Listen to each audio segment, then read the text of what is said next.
All right, here I am at the Elk River Alliance headquarters in Fernie, British Columbia. I'm here to meet with the Elk River Alliance staff to learn more about a monitoring program they have going on the Elk River. Let's go check it out.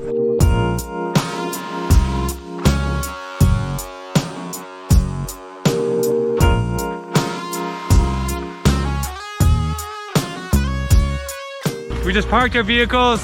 They got all their gear and equipment for the day, and we're headed to Lizard Creek to do some water monitoring. Is that correct? That's what we're doing. One day you'll kiss it, Monday you'll Go again. My name's Ayla Bennett and I'm an earth scientist. I got a degree from the University of Calgary and I've been working in water monitoring since 2011. Hi, my name's Chad Hughes. I work for the Elk River Alliance. I studied botany and land and water management at University of Western Australia, and from there I took a quick honours year and then started working as a field survey and vegetation survey specialist in Western Australia, and eventually ended up here in the Elk River. My name is Beth Millions. I am with the Elk River Alliance. I am currently a program manager there and the executive director. I have a master's degree in environmental science. Originally what I'd studied is actually plant ecophysiology, which has nothing to do with what I do for the Elk River Alliance at all. But you graduate and you learn and you get new skills. And so I've been with the Elk River Alliance for 4 or 5 years now and have been loving it ever since. So the Elk River Alliance is a not-for-profit charity. It started as a community-based water group and has expanded to be its own entity, its own charity that focuses on the Elk River and all its tributaries, keeping them swimmable, drinkable, and fishable for future generations.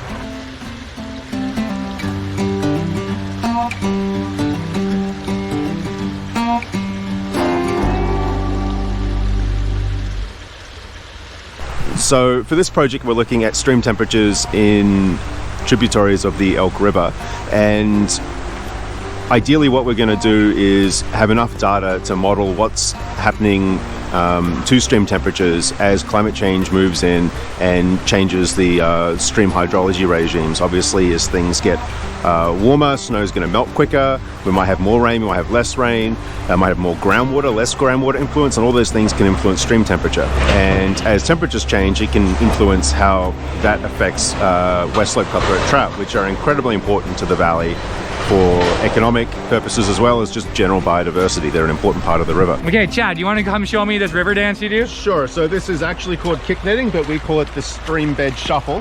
What is Chad actually doing right now? So Chad right now is shuffling his feet because he's trying to stir up the benthic macroinvertebrates. You could call them macro, so bugs. Bugs. They're Okay. bugs. They're water bugs. There's insects, but there's also mites and different kinds of arthropods. That's the whole system that includes more than just the six-legged insects. So they're nice big flat rocks that are really smooth. They're covered in algae or algae, depending what country you're from.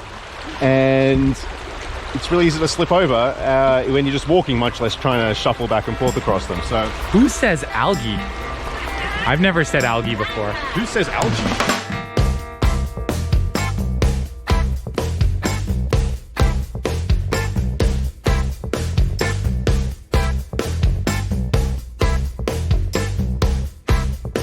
Chad is stirring up the bugs at the bottom of the creek. It's catching them inside of that net, and then that gives us an indication of what insects are living in this stream and how healthy it is. This big guy here.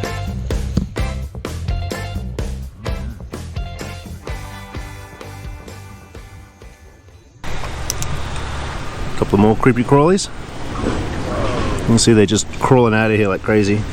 Just don't want to lose any of them. I had no idea there was that many bugs at the bottom of a creek. Until I started this job, neither did I. So what inspired me to go into STEAM is the fact that I really love and am inspired by nature. It was never hard for me to want to learn and to apply myself. I did have to work hard to learn certain concepts and to memorize different terminology, but it always felt like something that I really wanted to do because I felt so inspired by learning about the natural world around us, because I just find everything that comes from nature very fascinating. Yeah. Hey, Bear. Hey, Bear. Hey, Bear. A pivotal moment for me was actually when I was a teenager, and it came when I realized how much of an impact that humans have on this planet. And I felt really inspired to try and learn more about the natural world and to try and learn about ways that we can work with the planet. We can work with nature instead of against it. After high school, I decided to pursue a degree in earth science. It's kind of half geology, half geography. And it gave me a whole new lens to explore the world. I moved back to the Elk Valley, and I got this amazing opportunity to work with the Elk River Alliance and to start their community-based water monitoring program, and also to help out with education programs. Basically, by following my passion, I landed my dream job, which I actually didn't even know existed upon graduating. This is some of our equipment that we're using to measure temperature. Basically, this little guy, it's a waterproof microchip with a temperature logger, a light logger, and an ability to transmit optical information across to the shuttle, which can then access the information on a computer. And what this will do is it'll take a temperature reading every hour on the hour, and by having multiple sensors in multiple streams and multiple locations on the streams, we can develop a profile of the valley and look at how temperature might be changing over the next couple of years, provided we can get consistent data year to year, month to month, day to day. This project is going to last probably, hopefully, 10, 20, 30, 50 years. And by the end of it, we should have a clear idea of what the effects of climate change were, as well as have an idea of how we can predict what's going to happen to these important refuge streams for cutthroat trout in the future. By linking these two up, this little light emitting diode and that little light sensor, and this little light emitting diode and that light sensor, they match up, and these two allow each other to talk while they're underwater, both protected from the water, because obviously electronics and water don't mix. This is a perfect example of how technology is used Absolutely. to help contribute to this project, protecting biodiversity in the Kootenays. Oh yeah, absolutely. If we didn't have this, we'd have to send someone out into the field on the top of a mountain with a thermometer for a year straight, taking notes, and that's just not possible. So Here's the math in action. We're calculating the slope by an age-old mathematical equation of rise over run. A little lower. The advice that I'd give to youth today who are looking or thinking about a career in science is to reflect on what you're passionate about and what motivates you, and try to find school education that aligns with those values. We really don't know what careers are going to be available in the next 10 or 20 years. biology is fun, but you're probably not going to get rich doing it. So make sure that it's something you really enjoy, that you really want to do, something you want to dedicate your life to. And if that's the case, then yeah, I would make sure you get as much education as you can, read as many alternative sources as you can, make sure you're well-rounded. Specialization is good, but if you can know a little bit of everything, then you're much more likely to get a good job doing some interesting stuff. For example, Elk River Alliance is about the water, it's about benthic invertebrates, it's about geomorphology, but I studied botany. So yeah, expanding your skill set is definitely important. And then just keep your eye out on the new technologies that are coming out, because I don't know what's going to be happening next year or 10 years from now. So keep up to date. One app that I really like to use is called Seek, and it's by iNaturalist. And I really like it because you can identify any plant or animal species just by taking a picture. And then I also use a local guidebook, and it's Ben Gadd's Guide to the Canadian Rockies. And it has so much great information, and it's also really easy to read. It's enjoyable to read.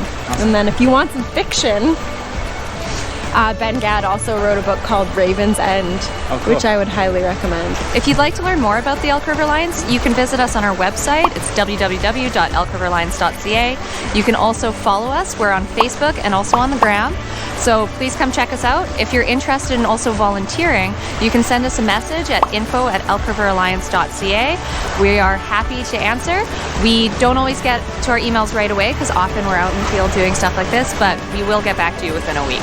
Whether it's visiting Out Lakes Provincial Park, enjoying exploring Lizard Creek, fishing, floating, or whitewater paddling on the Elk River, I know myself and my family, we have a lot of vested interest in the health of this watershed.